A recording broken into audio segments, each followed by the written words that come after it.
All right, hello students, welcome to our lesson today. Today your main job is going to be to write a race response paragraph in response to a question about our story, I Want to Be Miss America, that we just finished reading yesterday. How this lesson is going to work is I'm going to take you through the whole process of writing that race response paragraph. There are going to be times when I'm going to need you to switch from this video back to your document or your digital worksheet to actually do the writing. The way you're going to know it's time for you to switch away from this video is I'm going to tell you verbally, and you're also not going to see this listening ear show up anymore. This listening ear means that your only job is to listen to me talk and to watch the video.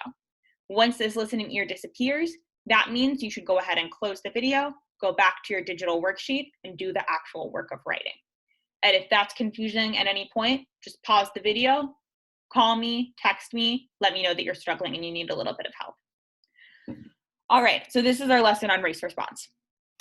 The first step is for you to choose your question. You have 3 questions listed on your digital worksheet, question A, question B, and question C. You're choosing the one that you think is going to be easiest for you to write a paragraph about. Once you've chosen your question, what you're going to do is you're going to copy it, highlight it, press Control C, then paste it, press Control V, right where it says paste your chosen question here. At this point, you can go ahead and pause the video, go to your digital worksheet, choose your question, and then paste it where it belongs on your document. When you're done, come back to the video. All right, I'm glad you're back. If you're on track, your paper should look like mine. Notice how we have this listening ear back, so that means your only job is to listen to the video. If you're on track, your paper should look like mine, where it says paste your chosen question here. You should have your question, paste it. All right, our next step is to restate the question. I'm gonna show you tell you about the steps of restating the question, then I'm gonna show you how I did it for my question. When you're restating your question, you're gonna take out the question words, and then you're gonna make any changes you need to make in order to make your writing grammatically correct. So when I go back to my question, it is, how does the narrator react to her father's treatment of women? What does her reaction reveal about how she fits into Dominican standards of beauty? So the question words that stood out to me were how and what. So I knew I had to get rid of how does and what does. And then what I was left with was the narrator react to her father's treatment of women, her reaction reveal about how she fits into Dominican standards of beauty. So that wasn't quite a grammatically correct sentence. So I had to get rid of and change some of those words around in order to fix my grammar. And I'm going to show you what my final version looked like. In the story, I Want to Be Miss America by Julia Alvarez, the narrator's reaction to her father's treatment of women reveals how she fits into Dominican standards of beauty. So what I want you to notice is I used a lot of the same words that came up in my question, but I got rid of the question words and then I switched some things around to make it grammatically correct. Now it's your turn. I want you to go ahead and pause the video, go to your digital worksheet, go through these steps of restating your question, come back when you're ready to move on to the next step. Okay, I'm glad you're back. In order for you to be on track, what you should see on your paper is you should see the highlighted sentence stem I gave you, and then you should see your own writing, your own restate right next to it. All right, it's time to move on to the answer. When we're answering the question, we have 4 steps we need to go through. The first thing you need to do is find the part of the story that best answers your question, reread that part of the story, think through how that part of the story answered your question, and then write the answer as a complete sentence. So when I was doing this, my question was all about the narrator's reaction to her dad's treatment of women. So I was asking myself, okay, where did we really see a lot about the dad's treatment of women? And I remembered this scene where he was singing to women on the street. So I went back, found that part of the story, reread it, and noticed the way that the narrator was reacting is she was really embarrassed. Then I put that into a complete sentence. What I have is, through what the narrator says, does, and thinks, she reveals that her father's treatment of women makes her feel embarrassed. The narrator spends most of the story talking about how she does not fit into American standards of beauty, but her reaction to her father shows that she does not always fit into Dominican standards of beauty either. So what I want you to notice is that I wrote my answer as a complete sentence, and I also addressed all parts of my question, because my question wasn't just about the narrator's reaction, it was also about those Dominican standards of beauty.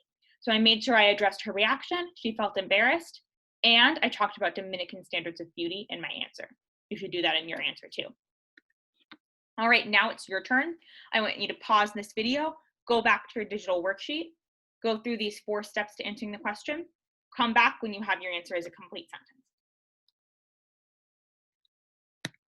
All right, I'm glad you're back. I don't know where my listening ear went, but your job is still to be listening at this point.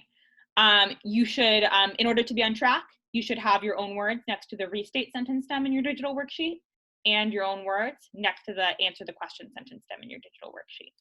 If at any point you're confused or you're struggling with anything, please pause the video and give me a call so we can talk about it in real time. All right, we're ready to move on to citing evidence. We have, just like for answering, we have 4 steps we have to go through when we're citing the evidence. The first thing we need to do is go back to that part of the story you reread. Then you're going to decide which quote from that part of the story most strongly supports your answer. When you've found that quote, you're going to copy and paste it under cite evidence. Then you're going to put it in quotes and put a page number at the end. So I'm going to show you how I did it.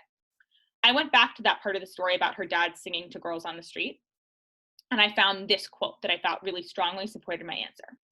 We were sure that one day when we weren't around to make him look like the respectable father of 4 girls, he would be arrested.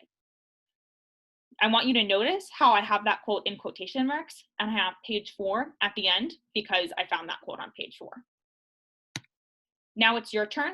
I want you to pause this video, go to your digital worksheet, go through those 4 steps for citing evidence, come back when you're ready to move on. All right, I'm glad you're back. In order to be on track at this point, you should have your own words next to the restate, your own words next to the answer sentence stem, and you should have a quote from the text next to the cite the source sentence stem. If you don't have those 3 things, please pause the video right now, give me a call or shoot me a text so I can help you out. All right, our final step of our race response is explaining the evidence.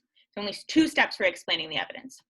The first thing you need to do is think through how your evidence connects to your answer.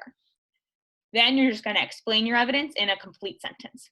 So the way that I did it is when I was looking at my quote, I really zeroed in on this idea of being respectable. And I felt like, okay, how I can tell that the girl is embarrassed is that she doesn't feel like her father is being respectable. So I wanted to focus on that idea of respect in my explain your response sentence. So what I came up with was, this quote shows that the narrator does not see her father's actions as respectful and does not feel like she fits into his ideas about beauty. Now it's your turn. I want you to pause this video, go through these steps for explaining your evidence, come back when you have a complete sentence or 2 under explaining your evidence.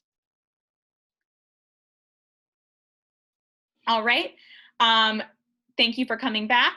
In order for you to be on track at this point, you should have all 4 of these spaces filled in on your document. You should have your own words next to restating the question, your own words under answering the question, a quote from the text under cite the source, and your own words under explain your response.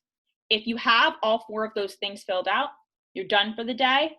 Make sure you reread your work and you're satisfied with it. But as long as you've done that, you're done for the day. Go ahead and click the Turn In button under Google Classroom. If you don't have any of those 4 things filled out, please pause this video, text me, give me a call so I can help you out with whatever part you're struggling with. If you have all 4 parts filled out, congratulations, you're done with your ELA work for the day. Make sure you click that Turn In button on Google Classroom. See you tomorrow.